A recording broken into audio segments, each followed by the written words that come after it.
یزید کی بیعت نہیں کرنی، تو امام حسین نے فرمایا ایک رات کی مہلت دے دو، ایک رات کی مہلت دے دو۔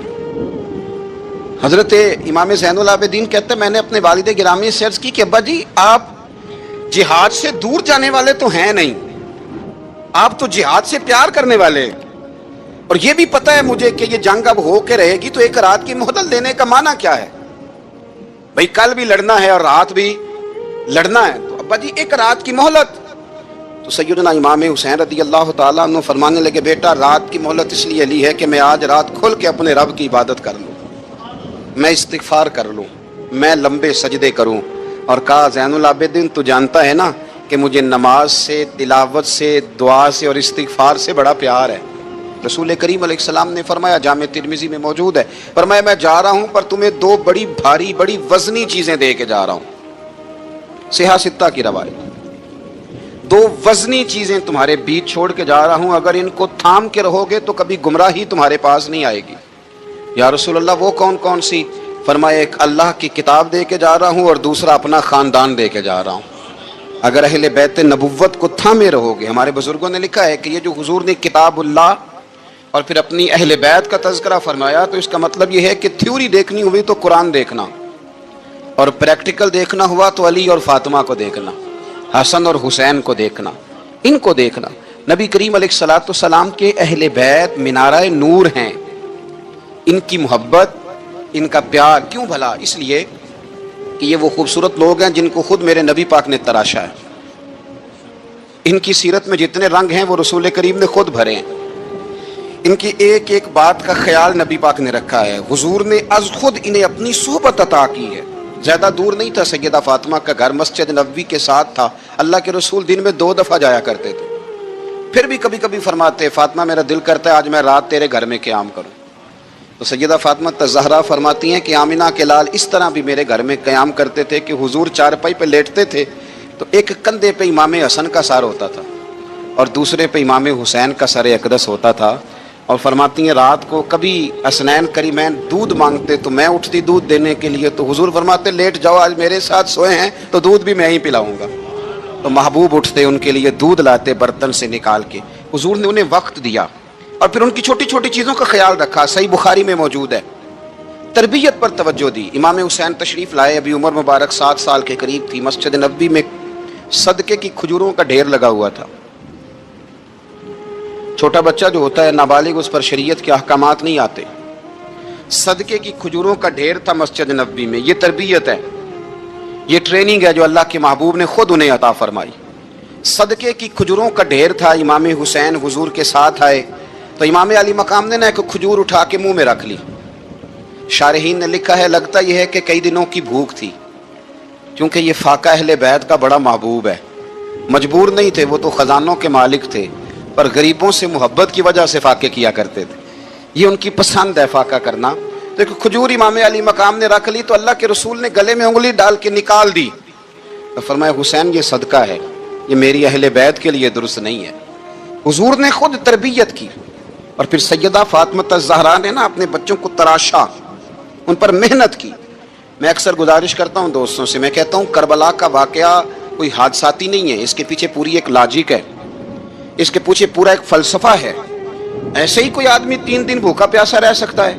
کسی آدمی کو صبح اس نے کھانا کھایا اور شام تک کھانا نہ ملے تو ٹانگیں کانپتی ہیں۔ رمضان المبارک میں عبادت کی نیت سے روزہ رکھنے والے بھی شام کو بڑے پریشان ہو جاتے ہیں، اور مسلسل 3 دن کھانا نہ کھایا جائے اور پانی نہ پیا جائے، اور حال یہ ہے کہ وہی آدمی تلوار لے کے میدان میں نکلے اور اس کی حالت یہ ہو کہ لوگ اس کے آگے دوڑنا شروع کر دیں، ہزاروں کی فوجیں تاب نہ لا سکے۔ علی کا گھر بھی وہ گھر ہے کہ جس گھر کا ہر ایک بچہ جسے دیکھو وہی شیر خدا معلوم ہوتا ہے۔ یہ کوئی آسان ہے؟ اس کے پیچھے پوری ایک اس کے پیچھے فلسفہ ہے۔ امام راضی کی تفسیر کبیر دیکھیے گا، حضرت امام حسین کی وہ شخصیت تھی کہ مشکات میں حدیث ہے، نبی پاک صلی اللہ تعالی علیہ وسلم کی چچی جناب ام فضل صبح صبح گھبرائی حضور کی بارگاہ میں آئیں، عرض کی یا رسول اللہ صلی اللہ علیہ وسلم آج میں نے عجیب خواب دیکھا ہے، میں ڈر گئی ہوں۔ حضور نے فرمایا چچی کیا دیکھا؟ عرض کی حضور میں نے دیکھا ہے کہ آپ کے وجود کا گوشت کا ایک ٹکڑا کٹ کے میری جھولی میں آ گیا ہے۔ حضور یہ کیا ہے؟ تو محبوب خواب سن کے مسکرائے، فرمایا چچی یہ پریشانی والا خواب نہیں، یہ تو خوشی والا خواب ہے۔